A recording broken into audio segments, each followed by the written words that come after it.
आज हम BA part third year के सेकंड पेपर अंतर्राष्ट्रीय संबंध के पहले चैप्टर में यूनाइटेड नेशन ऑर्गेनाइजेशन यूएनओ का गठन और उसकी कार्य शक्तियों के बारे में उल्लेख करने जा रहे हैं। सबसे पहले हम ये बताना चाहते हैं कि जिस प्रकार एक व्यक्ति को दूसरे व्यक्ति की, एक परिवार को दूसरे परिवार की, एक समाज को दूसरे समाज की, एक राज्य को दूसरे राज्य की, उसी प्रकार एक राष्ट्र को दूसरे राष्ट्रों के संबंधों की महती आवश्यकता है, क्योंकि अनंत आवश्यकताओं की पूर्ति के लिए संबंधों को स्थापित करना बहुत आवश्यक और ज़रूरी माना गया। अंतर्राष्ट्रीय संबंध हमारी जो बुक है 1945 से आज तक अंतर्राष्ट्रीय संबंधों में जो विदेश नीतियों का उल्लेख है, या पहला यूनिट जो अपना यूएनओ है कि संयुक्त राष्ट्र संघ का गठन क्यों किया गया। 1945 का जो समय है वो द्वितीय विश्व युद्ध की समाप्ति के पश्चात अंतर्राष्ट्रीय स्तर पर ये सोचा जाने लगा कि आने वाले समय में युद्ध न होकर शांतिमय तरीकों से, सौहार्दपूर्ण तरीके से, सहयोगपूर्ण तरीके से सदस्य राष्ट्रों द्वारा अपनी समस्याओं का समाधान किया जाए। सैन फ्रांसिस्को सम्मेलन में 24 अक्टूबर 1945 को यूएनओ के गठन को लेकर जो परिचर्चा हुई, उसमें सबसे मूल बिंदु यही रखा गया कि अंतर्राष्ट्रीय शांति और व्यवस्था को बनाए रखना, छोटे बड़े राष्ट्रों के अंतर को समाप्त करना, युद्ध की संभावनाओं को रोकना, आर्थिक और सामाजिक स्तर पर जो कमज़ोर सदस्य राष्ट्र हैं उनको सहयोग प्रदान करके अपने पैरों पर आत्मनिर्भर करने का प्रयास करना। यूएनओ की स्थापना के साथ जो उद्देश्य इसके निर्धारित किए गए, उसमें अन्य सदस्य राष्ट्रों ने सहयोग किया। प्रारंभिक सदस्य संख्या इसकी 50 मानी गई। कुछ लेखक 51 संख्या भी बताते हैं। 193 सदस्य राष्ट्रों का ये संगठन आज विश्वव्यापी संगठन के रूप में अपनी पहचान रखता है। इसके 6 अंगों का निर्माण किया गया, जिसमें पहला अंग है महासभा, दूसरा सुरक्षा परिषद, तीसरा आर्थिक और सामाजिक परिषद, फिर न्यास परिषद ट्रस्टीशिप्स और अंतर्राष्ट्रीय न्यायालय, फिर है सचिवालय। इन 6 अंगों के माध्यम से जो निर्धारित लक्ष्य थे उनकी पूर्ति हो सके, ऐसा प्रयास किया गया। सबसे मुख्य बात ये रही कि इसमें शक्ति संपन्न जो राष्ट्र थे, जैसे संयुक्त राज्य अमेरिका, सोवियत संघ जो आज रूसी गणराज्य के नाम से जाना जाता है, इन सदस्य राष्ट्रों ने यूएनओ में अपने आप को सर्वोच्चता को प्राप्त करने का दावा करते हुए वीटो पावर प्राप्त कर ली। वीटो वोट शब्द से बना है। वोट का मतलब होता है मतदान करना, और वीटो का मतलब होता है निषेधाधिकार, यानी मतदान पक्ष में भी हो सकता है, विपक्ष में भी हो सकता है। तो सुरक्षा महासभा के वो सभी सदस्य होंगे जो यूएनओ के सदस्य हैं। ये प्रयास किया गया कि महासभा लाइक जस्ट व्यवस्थापिका के रूप में काम करेगा, यानी पहला अंग होगा और यूएनओ के सभी सदस्य राष्ट्र इसके सदस्य होंगे। यहाँ तो छोटे और बड़े राष्ट्रों के अंतर को समाप्त करने का पूरा प्रयास हुआ। जैसे महासभा की बैठकों का आयोजन, जिसमें एक सदस्य राष्ट्र से 5 सदस्य जा सकते हैं और 5 सदस्यों में एक ही मत माना जाएगा, चाहे वो श्रीलंका से आ रहा है, चाहे वो भारत से आ रहा है, चाहे वो अमेरिका से आ रहे हैं। यानी छोटे बड़े राष्ट्रों में कोई अंतर नहीं है, सभी को समान रखा गया। ये विचार विमर्शात्मक सभा स्थल रहा। दूसरा अंग सुरक्षा परिषद है। इसे महासभा की, इसे यूएनओ की कुंजी माना गया। कुंजी का मतलब है पुलिसमैन माना गया, जिससे तात्पर्य है कि कोई भी अंतर्राष्ट्रीय स्तर की समस्या है, उसका निदान सुरक्षा परिषद के स्थायी सदस्यों के पास है।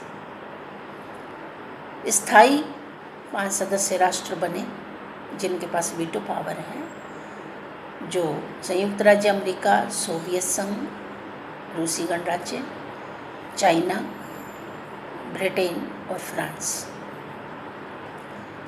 ये 5 स्थायी सदस्य राष्ट्र आज दिनांक तक यूएनओ के स्थायी सदस्य हैं और अस्थायी सदस्यों की संख्या पहले 6 थी। संवैधानिक संशोधन करके इसकी सदस्य संख्या 10 कर दी गई, यानी टोटल सुरक्षा परिषद के सदस्य संख्याओं की संख्या 15 है। सुरक्षा परिषद एक महत्वपूर्ण अंग है और महत्वपूर्ण सब्जेक्ट्स, समस्याओं के निदान में 5 सदस्यों की स्वीकृति भी अनिवार्य रखी गई। इसी के साथ साथ यहीं से वीटो पावर का दुरुपयोग भी प्रारंभ हो गया। यूएनओ अपने उद्देश्य से भटक गया। महाशक्तियाँ आपस में शीत युद्ध को जन्म देकर प्रतिस्पर्धा की भावना रखने लगी। इससे अंतर्राष्ट्रीय स्तर पर शांति और व्यवस्था में बहुत दिक्कतें पैदा हुई। तीसरा अंग आर्थिक सामाजिक परिषद है और आर्थिक और सामाजिक परिषद में उन पहलुओं पर विचार किया गया या उन पहलुओं पर बल मिला कि जिन सदस्य राष्ट्रों को आर्थिक रूप से निर्भर होना है या प्रोग्रेस करनी है, सामाजिक अव्यवस्थाओं को दूर करना है, सामाजिक स्तर पर स्टेबल होना है, या नवोदित राष्ट्र है या नव स्वतंत्र राष्ट्र हैं, इन सबको यूएनओ के माध्यम से आर्थिक और सामाजिक सहयोग प्रदान किया जाएगा, यानी विकास कार्यों में सहयोग दिया जाएगा। विभिन्न अभिकरणों, आयोगों, एजेंसियों, समितियों के माध्यम से। ठीक इसी प्रकार से न्यास परिषद है। न्यास परिषद में भी इस बात पर जोर दिया गया कि विकसित राष्ट्र जिनके पास अत्यधिक पर्याप्त मात्रा में अर्थधन है, विकासशील राष्ट्र जिन्हें आवश्यकता है, और दोनों एक दूसरे को सहयोग करते हुए प्रोग्रेस को प्राप्त करने के लिए यूएनओ के माध्यम से अपने समस्याओं के समाधान हेतु विभिन्न योजनाओं के क्रियान्वयन हेतु यूएनओ से सहयोग प्राप्त कर ले। अंतर्राष्ट्रीय न्यायालय जैसे सरकार का संचालन विभिन्न अंगों से होता है, वैसे ही एक संगठन है। जैसे महासभा को व्यवस्थापिका के रूप में देखने लगे, कार्यपालिका में सुरक्षा परिषद को देखने लगे, तो न्यायपालिका में अंतर्राष्ट्रीय न्यायालय का स्थान आया। अंतर्राष्ट्रीय न्यायालय का क्षेत्राधिकार निर्धारित किया गया, लेकिन अंतर्राष्ट्रीय न्यायालय के पास जो मैटर या समस्याएं आनी चाहिए थी, वो यूएनओ के स्थायी सदस्यों के द्वारा उन पर अपना आधिपत्य जमाकर राजनीतिक कार्यों के साथ साथ वो कानूनी कार्यों में भी दखल देने लगे। अर्थात अंतर्राष्ट्रीय न्यायालय को जो सर्वोच्चता प्राप्त होनी चाहिए थी वो नहीं हो पाई। इसी प्रकार छठा अंग जो है सचिवालय। सचिवालय जैसे किसी संस्था में कार्यालय होता है, कार्यालय में जैसे मान लीजिए शिक्षण संस्था है, प्राचार्य, स्टाफ, अन्य कर्मचारी, ऑल स्टूडेंट, सारा staff member top to bottom पूरा का पूरा रिकॉर्ड कार्यालय में रखा जाता है और कार्यालय के माध्यम से पूरी संस्था के संचालन को किया जाता है। ठीक इसी प्रकार सचिवालय को हैंडल करता है यूएनओ का महासचिव। महासचिव की मुख्य भूमिका मानी जाती है और महासचिव यूएनओ में नेतृत्व, प्रतिनिधित्व और मध्यस्थता का कार्य करते हुए समस्याओं के समाधान में योगदान देता है। यानी मोटे रूप से हमने यूएनओ के 6 अंगों पर थोड़ा थोड़ा अपना विचार रखा। बेसिक चीज़ें आपके समझ में आनी ज़रूरी हैं, क्योंकि इसी बेसमेंट से हम अन्य चैप्टर्स पढ़ पाएंगे। जैसे जिक्र आता है शीत युद्ध का। जैसे ही यूएनओ की स्थापना हुई, दोनों महाशक्तियों में साथ ही साथ शीत युद्ध का प्रारंभ हो गया। दोनों महाशक्तियाँ कौन सी? संयुक्त राज्य अमेरिका और सोवियत संघ। क्योंकि जापान की हिरोशिमा पर अणुबम डालकर संयुक्त राज्य अमेरिका ने अपनी ताकत का परिचय दिया। संयुक्त राष्ट्र सोवियत संघ को उस समय तक मालूम नहीं था कि अमेरिका के पास अणुबम का आविष्कार है, और तभी से दोनों में होड़ लग गई। यानी सोवियत संघ ने 1949 में अणुबम का आविष्कार करके ये साबित किया कि मैं आपके एकाधिपत्य को तोड़ता हूँ। यानी वीटो का दुरुपयोग, आपसी तनाव, प्रतिस्पर्धा, सैनिक गुटों को जन्म, सैनिक संगठनों का निर्माण, अनेक ऐसे पहलू सामने आए जिससे ये महसूस होने लगा कि यूएनओ जिस उद्देश्य को लेकर बना था वह अपने उद्देश्य से भटक गया। वह सफल होने की बजाय महाशक्तियों ने इसे अपने तरीके से प्रयोग में लाना शुरू कर दिया, क्योंकि यूएनओ में नए राष्ट्रों के प्रवेश के लिए ये शर्त रखी गई थी कि जो भी सदस्य राष्ट्र यूएनओ का मेंबर बनना चाहेगा तो सबसे पहले उसे सुरक्षा परिषद के सदस्यों से स्वीकृति लेनी होगी। सिफारिश महासभा करे, स्वीकृति सुरक्षा परिषद के द्वारा हो, तभी कोई सदस्य राष्ट्र यूएनओ का सदस्य राष्ट्र बन सकता है। जैसे आज के उदाहरण में ही हम आपको बता दें कि बहुत लंबे समय से 1979 से लेकर आज दिनांक तक संयुक्त राष्ट्र संघ में स्थायी सदस्यता के लिए भारत देश प्रयासरत है। यदि 5 सदस्य राष्ट्र, जो मैंने शक्ति संपन्न राष्ट्रों का जिक्र किया, यदि 5 सदस्य राष्ट्र इस बात के लिए सहमत हो कि हाँ, स्थायी सदस्य में भारत देश को सम्मिलित कर लिया जाए, तभी यह कार्य संभव हो सकता है।